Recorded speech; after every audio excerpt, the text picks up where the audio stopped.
Hey everyone, so welcome back to another video. So guys, जैसे कि आप सबको पता है कि आपको तो यूपीएससी ईपीएफओ का जो एक सबसे हटके टॉपिक है दैट जो industrial relation and labour laws इधर कवर अप करवाया जा रहा है। तो आज उसका लेक्चर नंबर 6 है, जिसमें आज हम डिस्कस करना है it's code number 4, that is your code on occupational safety health and working condition 2020। Guys, आप सबको मैंने हर एक लेक्चर में ये रिकॉल कराया कि आपको याद होगा हमारे पास लेबर लॉज बहुत ज्यादा थे।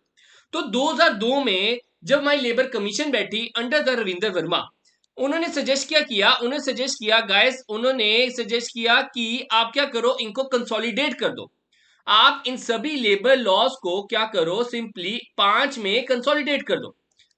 उन्होंने 5 इधर नाम दिए, लेकिन एट द एंड 2019 में क्या हुआ, हमारे सिंपली 4 लेबर कोड निकले। एक कोड हमारा निकला डेट जो वेज कोड, जो हमने थर्ड लेक्चर में डिस्कस किया कंप्लीटली, उसके बारे में मैंने आपको बताया। उसके बाद हमने डिस्कस किया इंडस्ट्रियल रिलेशन कोड। फिर उसके बाद हमने डिस्कस किया डेट इज लास्ट लेक्चर जो हमारा था, that is social security code. और आज हमारा लास्ट कोड नंबर है, that is code of occupational safety health and working condition 2020। आज का ये कवर अप करने के बाद आपका इंडस्ट्रियलाइजेशन में जितने कोर्स है वो हम कवर अप कर चुके हैं। उसके बाद 2-3 और लेक्चर्स आएंगे, कुछ फर्दर डिस्कशन हम इसके टॉपिक रिलेटेड करेंगे, क्योंकि मैंने प्रॉपर्ली एग्जाम देखा है। एग्जाम में जो 2020 की में जिस तरह के क्वेश्चंस आए हैं उनको मैंने एक तरह से एनालाइज किया है, तो वो सारे टॉपिक्स मैं आपको उधर कवर अप करवाने वाला हूं। तो आप सबको बता दूं, जो भी चैनल पे नए हैं वो चैनल को सब्सक्राइब कर ले, ताकि हमारे एंड से जब भी न्यू वीडियो आप तक सबसे पहले पहुंचे। और गाइस, लास्ट वीडियो में बड़े से स्टूडेंट्स एक तरह से डिमांड कर सकते हैं पीडीएफ, तो आप सबको बता दूं इस लेक्चर का आपको पीडीएफ मिल जाएगी। घबराने वाली बात कोई नहीं है, सिंपली आपने टेलीग्राम चैनल ज्वाइन कर लेना, आपको तो इसकी पीडीएफ कंप्लीटली कंपाइल्ड वे में ये 6 लेक्चर्स की मिल जाएगी। तो चलो गाइस, आगे बढ़ते हैं। बात करते हैं ये code that is occupational safety health and working condition is one of the most important bill that has been introduced। आप सबको पता होगा 2019 में हमारा आया वेज कोड। हमारा जो वेज कोड था वो 2019 में आया, लेकिन जो बाकी 3 बच गए, industrial relation, social security and this third one, ये तीनों के तीनों 2020 में आए।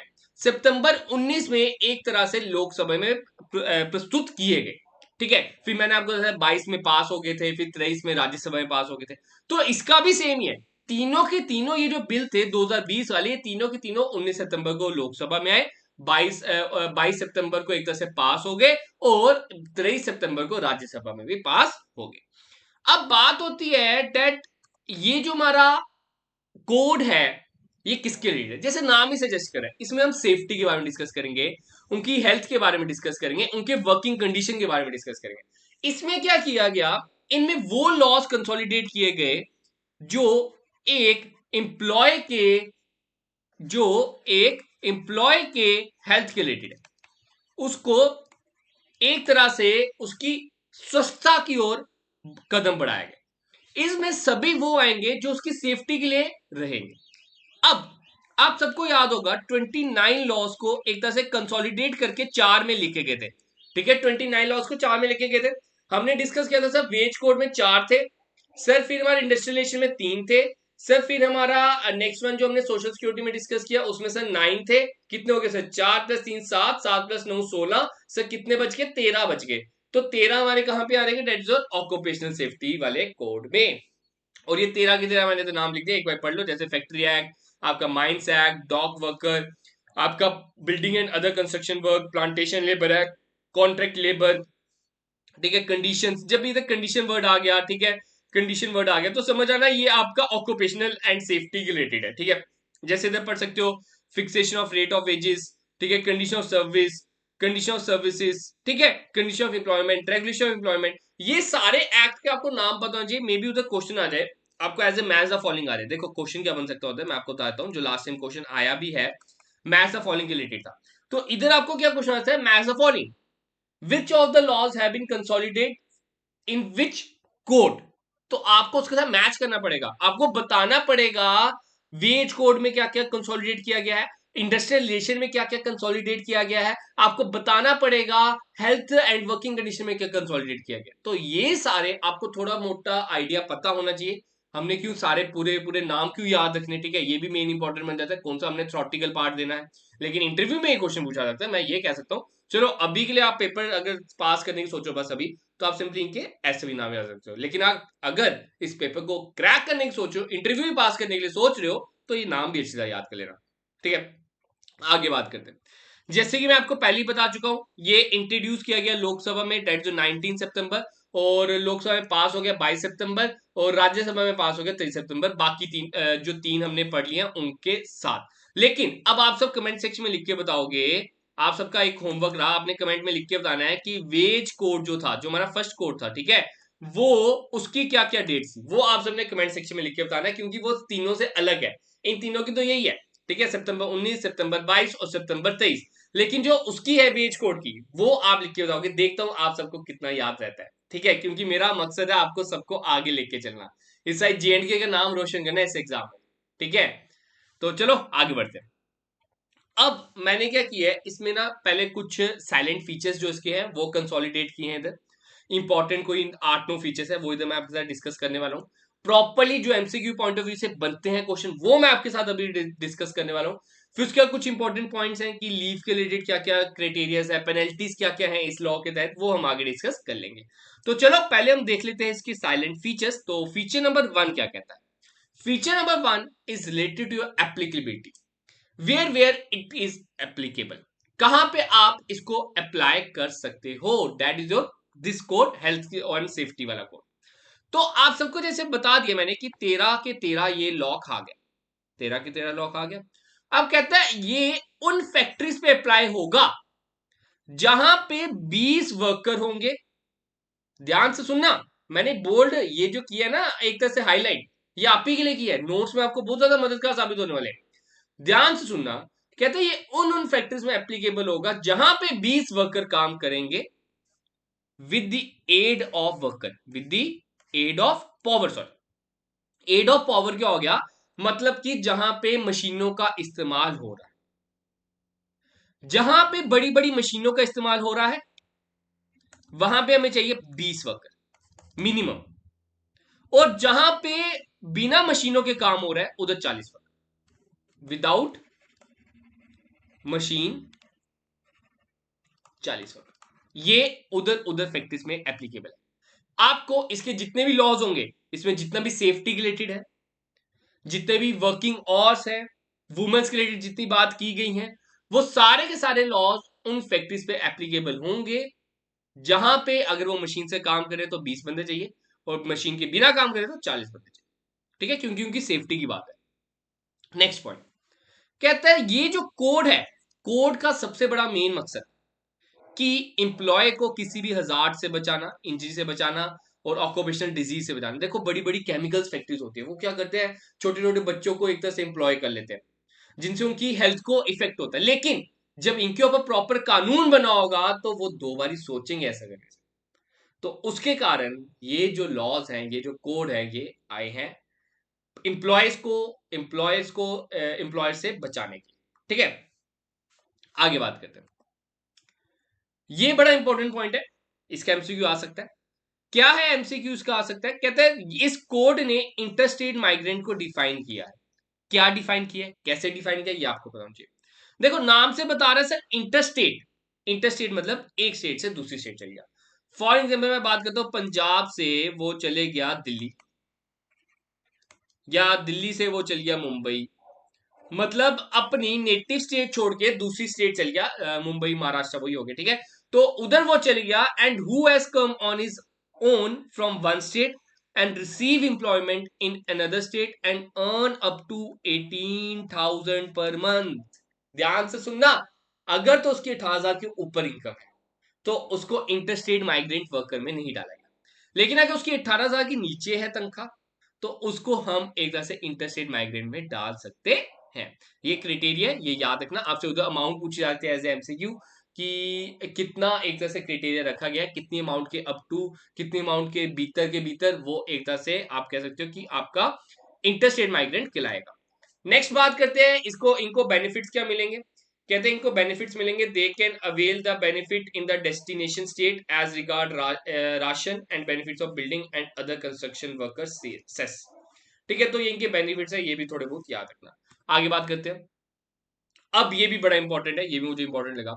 देखो पहले क्या होता था, अर्लियर इस सिक्योरिटी में, इस कोड में सिंपली हमने आर्टिस्ट को डाला था जो फिल्म में काम करते थे, लेकिन अब हमने साइन वर्कर्स को भी डाल दिया। साइन वर्कर्स मतलब जो सिनेमा में काम करते हैं, सिनेमा में जितने भी वर्कर्स हैं, सिनेमा में जितने भी वर्कर्स हैं, उन सबको हमने ऑडियो विजुअल वर्कर्स में डाल दिया।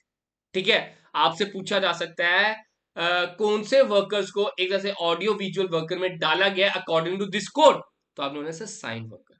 साइन वर्कर वो है जो सिनेमा में जितने भी आर्टिस्ट आपके काम करते हैं ना, चाहे वो आपका मे बी एक तरह से मेकअप आर्टिस्ट है, सिंगर है, बैक साइड पे जो डांस करने आर्टिस्ट है, वो कोई भी आर्टिस्ट है, उन सबको साइन आप वर्कर बोला जाता है।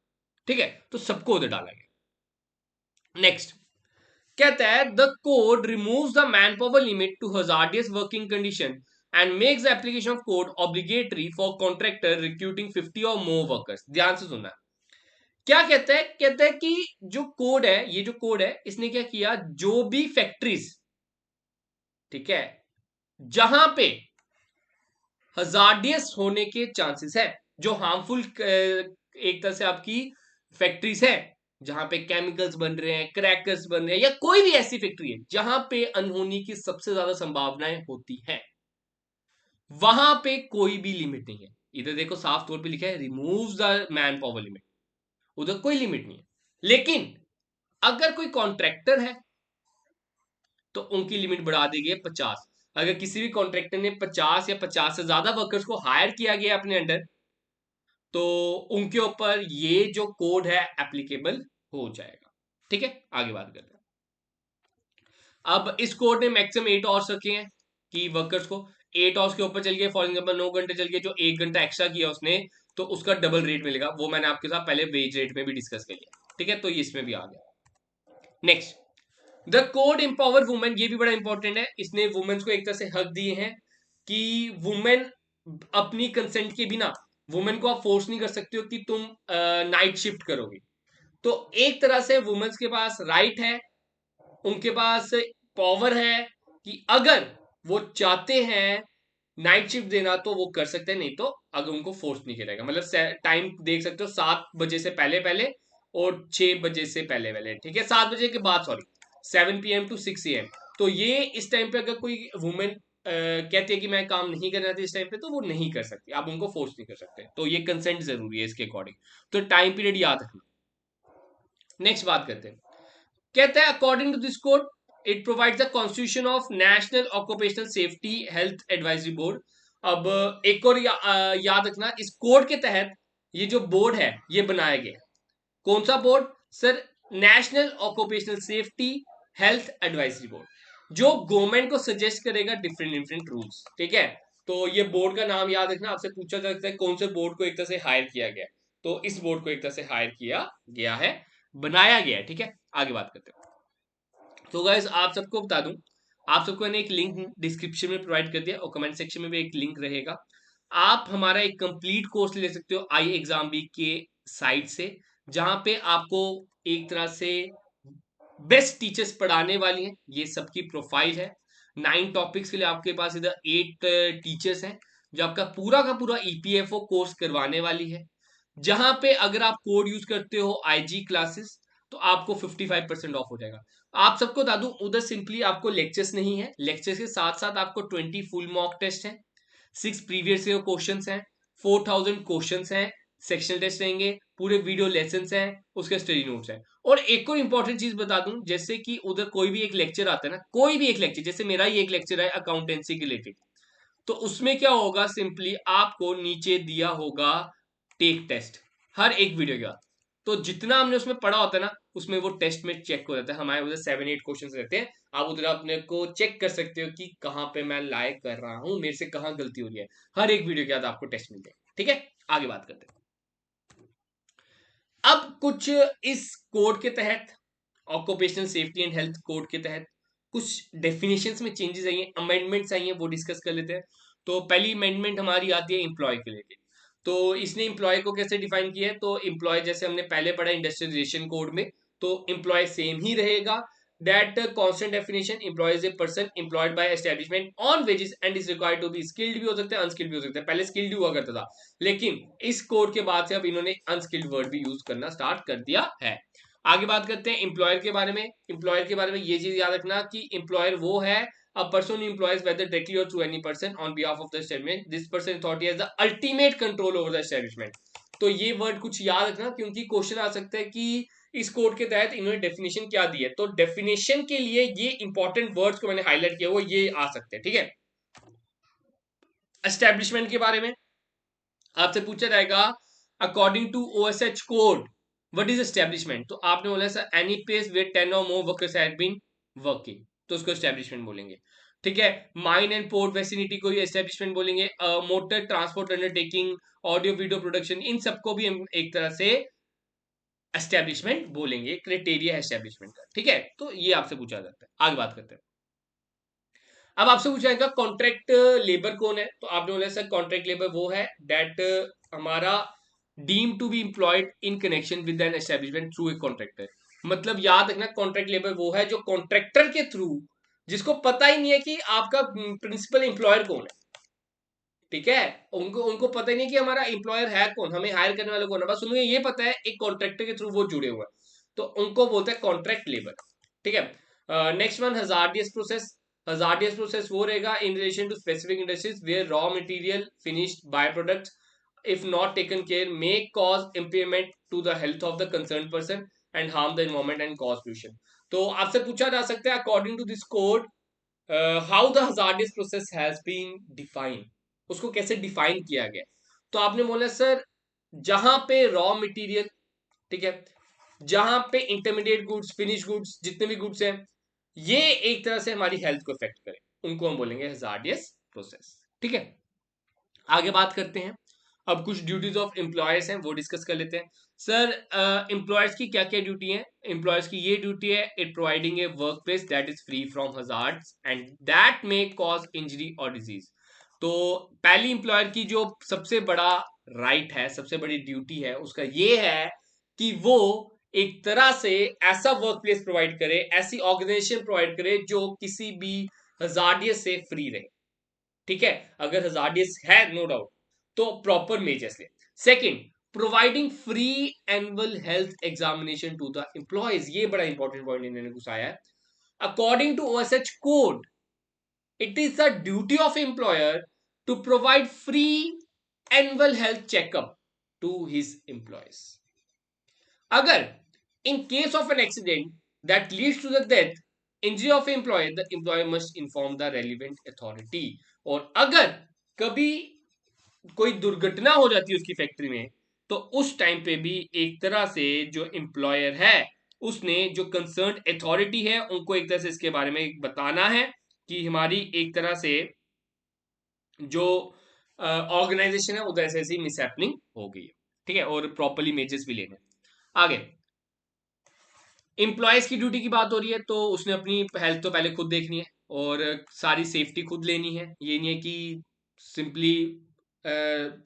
निश्चिंत होके घूमता रहे reporting unsafe situation to the inspector अगर उसे लगता है कि हाँ ये ऑर्गेनाइजेशन अनसेफ है तो वो इंस्पेक्टर जो हायर किया गया उसको एक तरह से रिपोर्ट कर सकता है कि सर हाँ हमारे साथ ऐसा ऐसा किया जा रहा है every employee will have the right to obtain from the employee information related to safety and health standards तो हर एक एम्प्लॉय का हक है कि वो एम्प्लॉयर से सारी की सारी इन्फॉर्मेशन ले जो उनके हेल्थ के रिलेटेड है ठीक है कि हाँ हमारे ऊपर क्या क्या इफेक्ट हो सकता है इसके ठीक है वो चीज आगे बात कर लेते हैं लीव के रिलेटेड क्या कहा गया है इसमें लीव के रिलेटेड बोला गया no employee may work for more than 6 days a week मतलब एक छुट्टी तो देनी है यार एक छुट्टी हफ्ते की देनी ही देनी है संडे की छुट्टी दो या सैटरडे की छुट्टी दो मैक्सिमम संडे की रहेगी तो नो एम्प्लॉय को हम किसी भी एम्प्लॉय को एक तरह से वर्क करने के लिए 7 दिन काम करने के लिए नहीं बोल सकते हाउएवर एक्सेप्शंस में भी provided for motor transport worker motor transport को तो ऑब्वियस संडे को अगर छुट्टी होगी तो लोग कैसे ट्रेवल करेंगे एक तरह से हमारी आपदा की अवसर आ जाए ठीक है worker must receive paid annual leave for at least 1 in 20 days मतलब ध्यान से सुनना आपने बड़ी बार सुना होगा कि एक छुट्टी माफ होती है महीने की तो ये ध्यान सुनना इस कोड के तहत इस कोड के तहत हर 20 दिन में आपको एक पेड छुट्टी मिल जाएगी जैसे 40 दिन हुए ना तो 40 दिन में आपके 2 छुट्टियां बन जाएंगी, आप कभी भी 2 छुट्टियां ले सकते हो और वो आपकी उसकी तनख्वाह नहीं काटी जाएगी। तो इस कोड के तहत आपको एक पेड लीव मिलेगी वंस इन ए 20 डेज। ठीक है, ये तो छुट्टी मिलेगी मिलेगी, ये तो अलग है, ये वाली छुट्टी अलग है। For sales promotion employees medical leave must be provided at least 180। ठीक है, तो वही आ गया, मेडिकल लीव प्रोवाइड करनी है सेल्स प्रमोशन वाले को 1 in the 18 days। ठीक है, ये याद रखना। और मेडिकल लीव रहेगी, the worker must be paid half is daily veg. अगर तो उसकी मेडिकल लीव है, ठीक है, उसने बता दिया कि हाँ मैं बीमार हूं, उसने एक तरह से प्रॉपरली बता दिया, प्रिस्क्रिप्शन बता दी डॉक्टर की, तो वर्कर को अपनी आधी ही सैलरी पे आधी सैलरी मिलेगी, पूरी सैलरी उसकी डिडक्ट नहीं कर सकता है एम्प्लॉय। ठीक है, आगे बात करते हैं। अब कुछ पेनल्टीज हैं, वो डिस्कस कर लेते हैं। तो पेनल्टीज आप देख सकते हो, under this code any funds that leads to the death of employee will be punishable with the imprisonment of up to 2 years and fine up to 5 lakh rupees or both. मतलब अगर माना गया कि किसी एम्प्लॉय की डेथ हो जाती है और उसने प्रॉपरली प्रिकॉशंस नहीं ली थी काम के टाइम, तो उस टाइम पे एम्प्लॉय के ऊपर 5 लाख का जुर्माना हो सकता है और 2 साल की जेल हो सकती है, और दोनों भी हो सकते हैं। दूसरी चीज, further court may direct at least 50% of such fine will be compensation to the victim. अब अगर 5 लाख रुपए लिए हैं तो मिनिमम 50% तो हमने विक्टिम के फैमिली को देने ही देने, मतलब 2.5 लाख मिनिमम, 3 लाख भी हो सकता है, 4.5 लाख भी हो सकता है, जितना मर्जी हो सकता है, लेकिन मिनिमम 50% बोला उन्होंने। कहता है अगर आप कोई भी लॉ इसका फॉलो नहीं करते तो आपके ऊपर पेनल्टी पड़ सकती है, कितना, 2 से 3 लाख की पेनल्टी। और if a employee violate provision of the code he must be subject to a fine of 10,000। तो अगर कोई एम्प्लॉय करता है इसका उल्लंघन, तो एक तरह से 10,000 का फाइन लग सकता है। ठीक है, तो ये कुछ फाइन्स मैंने आपको बता दिए हैं जो आपसे पूछे जा सकते हैं कि डेथ के केस में क्या फाइन है। मैंने जो हाईलाइट किया ना, तो ये यही आपको एमसीक्यू के पॉइंट ऑफ व्यू से आने वाला है। तो इधर ही आपके जितने भी कोर्स है वो हमने इधर डिस्कस कर लिए हैं। होप सो यार आपको लेक्चर अच्छा लगा होगा, लेक्चर सीरीज अच्छी लग रही होगी। मैं अपने एंड से पूरी कोशिश कर रहा हूँ कि आप तक बेस्ट से बेस्ट कंटेंट आपको प्रोवाइड कर सकूँ। बाकी अगर आप हमारा कोर्स बाय करना चाहते हो, आपको मैंने लिंक डिस्क्रिप्शन प्रोवाइड कर दिया, आप ले सकते हो, 55% ऑफ हो जाएंगे IG क्लासेस कोड यूज करके। तो आज का लेक्चर देखो इतना ही रखते हैं, तो मिलेंगे जब अपने नए सेशन में, तब तक आप सबसे अलविदा, शुभ रात्रि, गुड नाइट।